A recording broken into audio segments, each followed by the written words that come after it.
Welcome to the land of 78 languages, a mixture of savanna and forest, and plenty of cocoa plantations.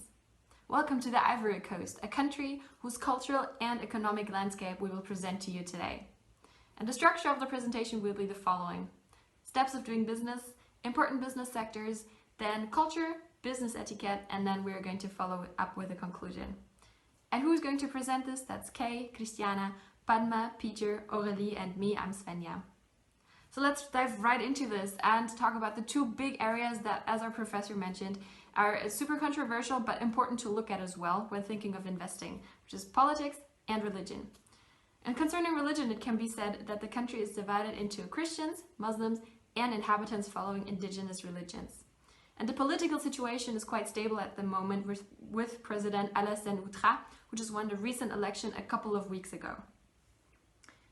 Finally, be aware that the Ivory Coast is part of the West African Economic and Monetary Union and the CFA franc zone, a great advantage for investors, and be aware that the people there speak French mostly.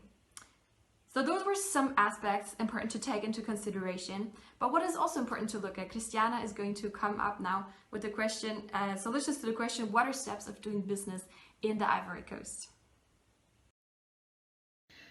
So let's talk about starting a business in Ivory Coast, which is one of the most developed countries in West Africa. It is really open towards foreign investors, and of course, in order to start up a business there, you have to follow some steps, which is pretty normal in every country. First of all, open a bank account and deposit the whole startup company capital, but don't forget with a notary, because you have to have a proof that you have made the deposit. Second of all, you have to register at the Center of Promotion for Investors, which was, you may ask what it is. It's like one-stop shop that it helps you and all the investors for the investment for their company and to reduce the amount of days that will seek you to start your company. Third of all, obtain a company seal. The first step is to register your company at the tax authorities. So these are the steps that you need to follow in order to start up a company in Ivory Coast, which may require from 1 to 3 days and a cost from no charge at all in case of opening a bank account and registering at the tax authorities. Until 50,000 XOF, which is the currency of Ivory Coast. The documents that you will need are the passport or identity card of yours and your partners, proof of criminal record.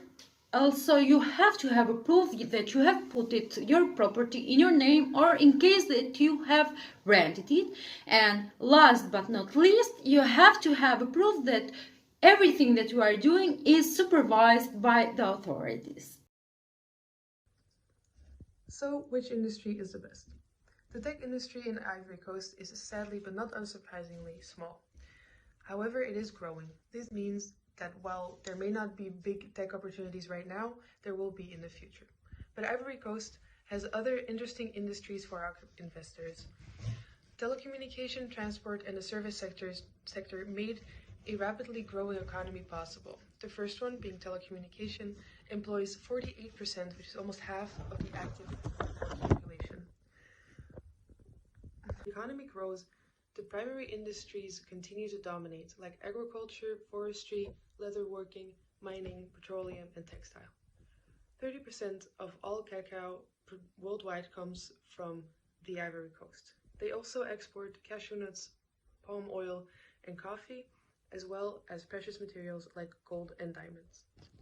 They trade with France, Germany, the USA, the Netherlands, Italy, and Japan. This employs another 46% of the working population. The remaining 6% works in the industrial sectors, which accounts for 25% of the GDP. The telecommunication is responsible for 42% of the GDP. Hi there, my name is Kay, and I'll be talking about the culture in Ivory Coast. Ivory Coast has a lot of tribes. A few would be the Kwa, the Kru, the Gru, and the Mande. The most interesting thing I found about the Ivory Coast was the Mask Festival. At this festival, men and women dress up in ceremonial attire. This would be the unique traditional clothing and ceremonial masks. An image will be shown in the PowerPoint. This festival lasts roughly for 3 days, celebrating of all cultures unifying for this festival. amazing and unique traditional dances, and amazing food as well. It is said that the Mosque Festival is a celebration to honor their ancestors. And the festival has proven to be effective in unifying the country with that whole mess, that whole civil war mess that happened in 2002. Thank you. When we look at the differences between Belgium and the Ivory Coast, we see that there are quite some differences between both countries. Even though French in both countries is an official language, each language has their own different languages. You have Flemish in Belgium, and you have the indigenous languages like Kwa in the Ivory Coast. Then you have the religions. Belgium is mostly Catholic, while the Ivory Coast has a lot of Islam. They also have their indigenous religions that play an important role in their culture. Then we also have ethical differences. Belgium does not allow child labor, while the Ivory Coast still has a lot of child labor on their plantations. If we look at currencies, we see that Belgium is part of the EMU and therefore uses the euro, while the Ivory Coast uses the CFA. The CFA is only worth 0.0015 euro, so it's a way less strong currency. Geographically, there's also a big difference between both countries. There are 7,300 kilometers apart from each other, have no neighboring countries that are the same, and there's a sea between them. So that makes it very difficult to sometimes communicate and have a physical contact.